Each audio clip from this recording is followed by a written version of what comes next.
Hey, realtors. Today is a subject near and dear to our hearts.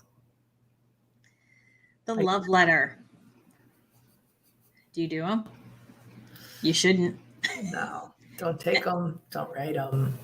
We had this discussion in our local Agents Helping Agents group, and one of the agents was saying that she felt that on the buyer side, she was doing her best fiduciary duty to present them.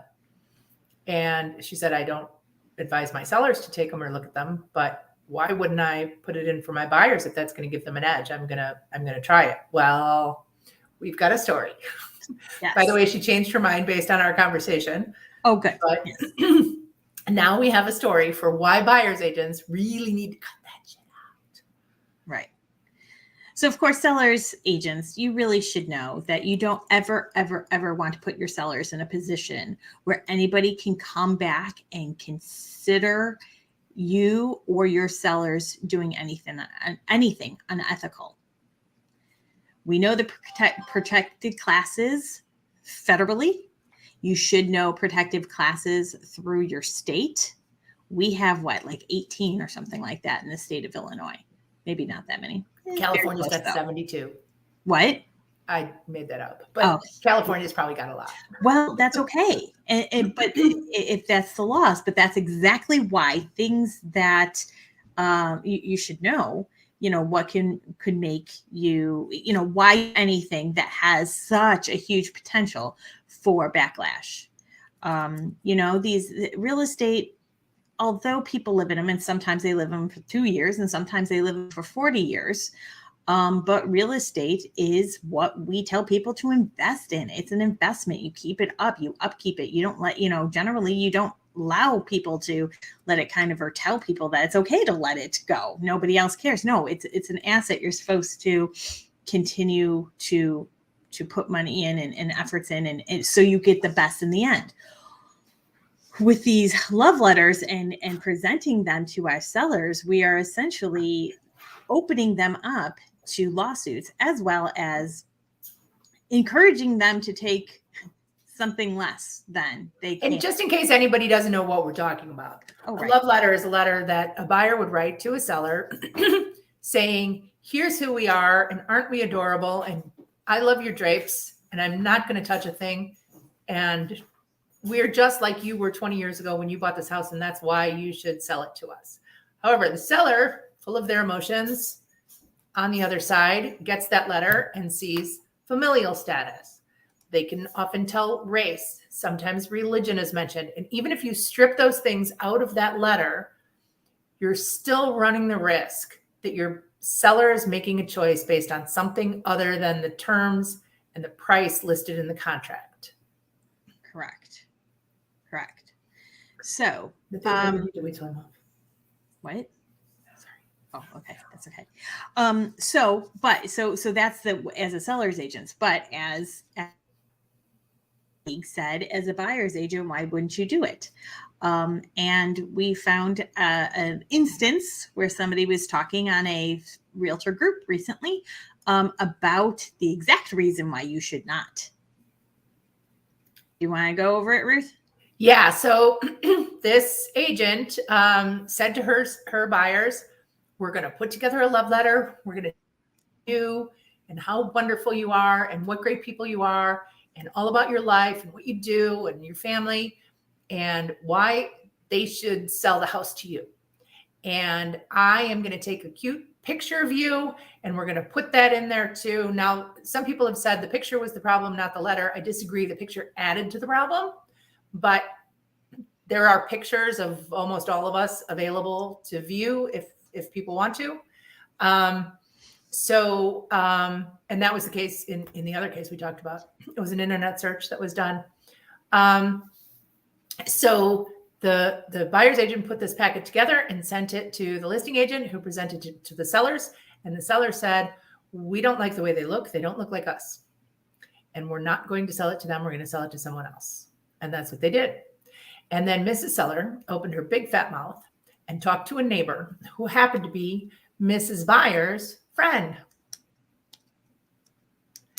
So the mother of Mrs. Byers. So the mother told her daughter and son-in-law what happened and why they didn't get this house. They pressed charges against their buyer's agent. And their buyer's agent lost her license for a year because she had not acted in her client's best interest. So in that case, it was the seller, and the reason the seller had explained to the neighbor was that it was a different ethnicity. She wanted to sell somebody with her own ethnic background. Now that is illegal. The seller's agent, helped her seller do something illegal, but through all the investigations,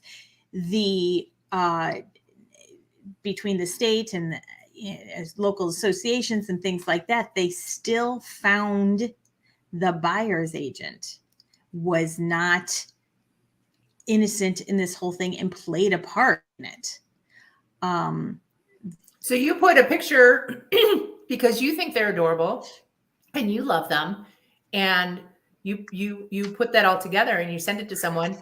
And the thing that you like about someone can be the thing that somebody else doesn't like about them. So we always run the risk that someone has biases against anything because people are dumb. Correct.